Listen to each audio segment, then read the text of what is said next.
Hallo, zurück auf meinen Blog.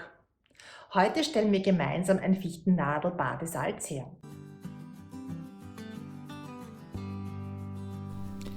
In einem ersten Schritt zeige ich euch, wofür es besonders gut geeignet ist, und in einem zweiten geht es dann um die Herstellung. Der Duft von Fichtennadeln gehört für mich zum Winter dazu. Sie wächst in unseren Wäldern ab ca. 310 Höhenmeter.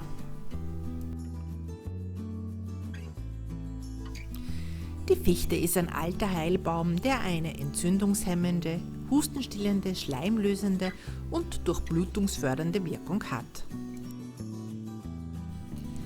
Das Fichtennadel-Badesalz, das ich heute herstelle, verwende ich daher als Badesalz bei Erkältungen und Muskelkater.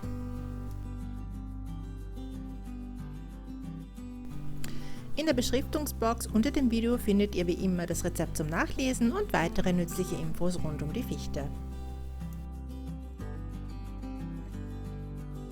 Übrigens, dieses Badesalz könnt ihr mit der Tanne, mit der Fichte, mit der Zirbe oder anderen Nadelhölzern herstellen.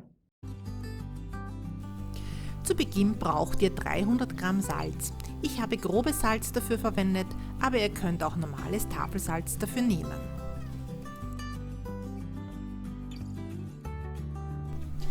Weiters benötigt ihr einen Esslöffel Öl. Ich habe dafür Mandelöl verwendet. Das Öl dient dabei der Hautpflege. Wenn ihr kein Mandelöl zur Hand habt, könnt ihr auch Distel- oder Sonnenblumenöl verwenden.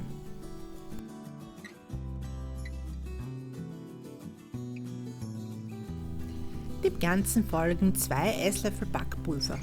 Dieses hat hier eine reinigende Wirkung.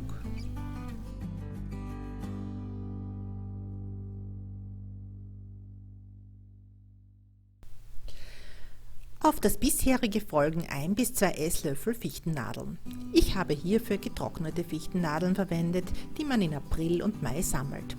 Für dieses Badesalz könnt ihr aber ohne weiteres auch im Winter frisch gesammelte Nadeln verwenden.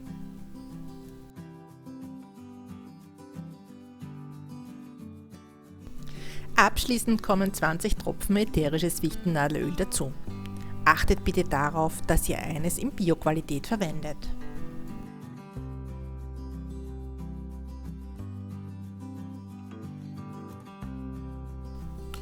Letztendlich alles gut miteinander vermengen. Das Badesalz riecht unglaublich gut. Der Raum, in dem ihr das zubereitet, wird voll danach riechen. Und es hat eine Haltbarkeit von ca. 6 Monaten.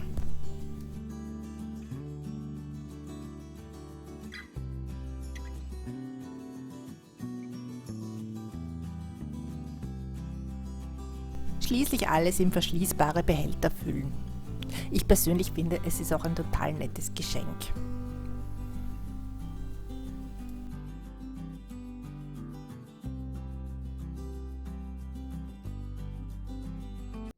Das war's dann auch wieder für heute. Wenn euch mein Beitrag gefallen hat, lasst mir doch bitte einen Daumen hoch da. Bis zum nächsten Mal, eure Kräuterhexe.